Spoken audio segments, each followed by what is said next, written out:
पढ़ोगे लिखोगे बनोगे नवाब, खेलोगे कूदोगे होगे खराब।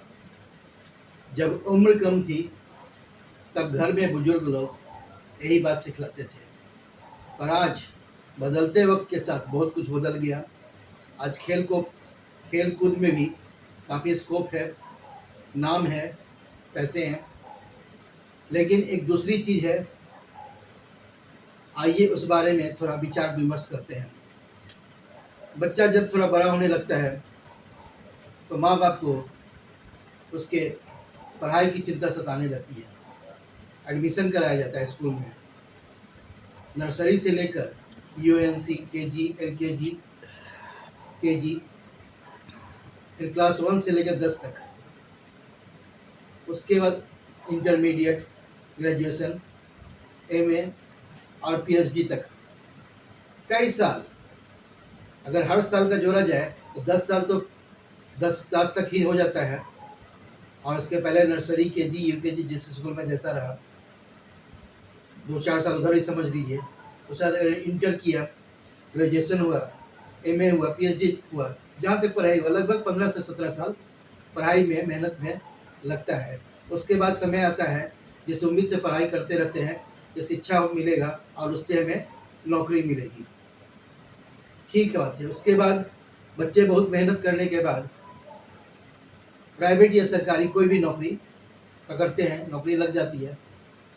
एक तरफ तो बच्चों का ये कार्यक्रम बनता है बचपना से लेकर के जवानी तक, और दूसरी तरफ एक बच्चा दूसरे घर की बात कर रहा हूँ, किसी तीसरे घर की बात कर रहा हूँ, किसी चौथे घर की बात कर रहा हूँ।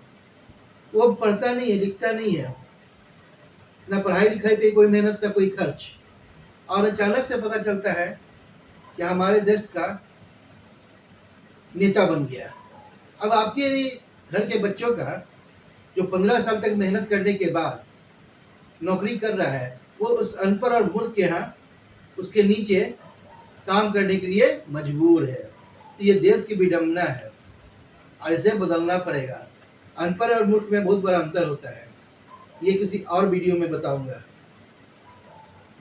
तो अनपढ़ और मूर्ख को जो ये सत्ता संभालने दे दिया जाता है, तो ये कितनी बड़ी विचित्र बात है कि मेहनत करके इतने दिन की पढ़ाई करने के बाद उसी अनपढ़ और मूर्ख के नीचे काम करना, जिसे कुछ पता नहीं इस विषय में, तो उसके नीचे आप काम करने के लिए अपने बच्चों को इतने मेहनत करवाते हैं, पैसे खर्च करते हैं, और नतीजा क्या निकलता है?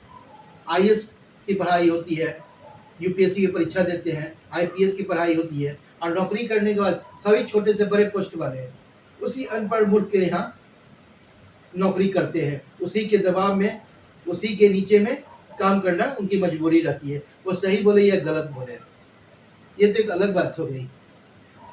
भगवान राम और कृष्ण, ये दोनों तो भगवान के अंशावतार माने जाते हैं, तो इनको भी ऐसे ही सत्ता नहीं संभालने दी गई थी।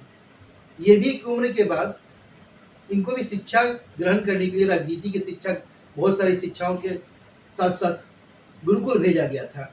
वशिष्ठ ऋषि के आश्रम में श्री रामचंद्र बचपन में गए, कई साल शिक्षा ग्रहण की, उसके बाद आके सत्ता संभाले, राज संभाले। लेकिन आजकल ये जो चल रहा है हमारे भारत देश में, हिंदुस्तान देश में, आजकल नहीं, काफ़ी समय हो गया इस बात को चलते हुए, ये चीज़ बंद होनी चाहिए। तीन विडंबनाएं हमारे देश की हैं, ये तो मैं पहले भी कई बार बता चुका हूँ। कि पहला, अनपढ़ और मूर्ख को कोई विशेष पद पर, जिसमें कि नेता मंत्री बना दिया जाता है। दूसरी विडंबना कि कोई भी साधारण आदमी पे कोई भी दोष लग जाता है, कानूनी शिकंजा कस जाता है, तो उसे नौकरी से हाथ धोना पड़ता है। परंतु हमारे नेता कोई भी क्राइम में फंसे हो, ना फंसे हो, सही हो गलत हो, लेकिन उनको चुनाव लड़ने का हक मिला रहता है। इसके पीछे भी एक कारण है, वो किसी और वीडियो में बताऊंगा। और तीसरा विडंबना कि 60 या 65 साल में हर एक नौकरी से, सरकारी नौकरी से बुजुर्ग को रिटायर कर दिया जाता है। पर यहाँ पर राजनीति में तीसरी विडंबना ये भी है कि किसी भी उम्र में शरीर चले या ना चले, दिमाग चले या ना चले, पर राजनीति का सिक्का और कुर्सी, इस दोनों के पीछे दौड़ा जाता रहता है। तो इन बातों को ख़त्म करना पड़ेगा और ख़त्म कोई और नहीं करेंगे, हमारे देश के आदमी ही करेंगे, क्योंकि समस्या जहाँ से शुरू होती है समाधान भी वहीं से निकाला जाता है। जैसे कहावत है कि बच्चे के जन्म लेने से पहले ही भगवान उसके भोजन का इंतजाम कर देते हैं, तो कोई भी समस्या अगर शुरू होती है तो समाधान उसका पहले ही खोजा जाता है।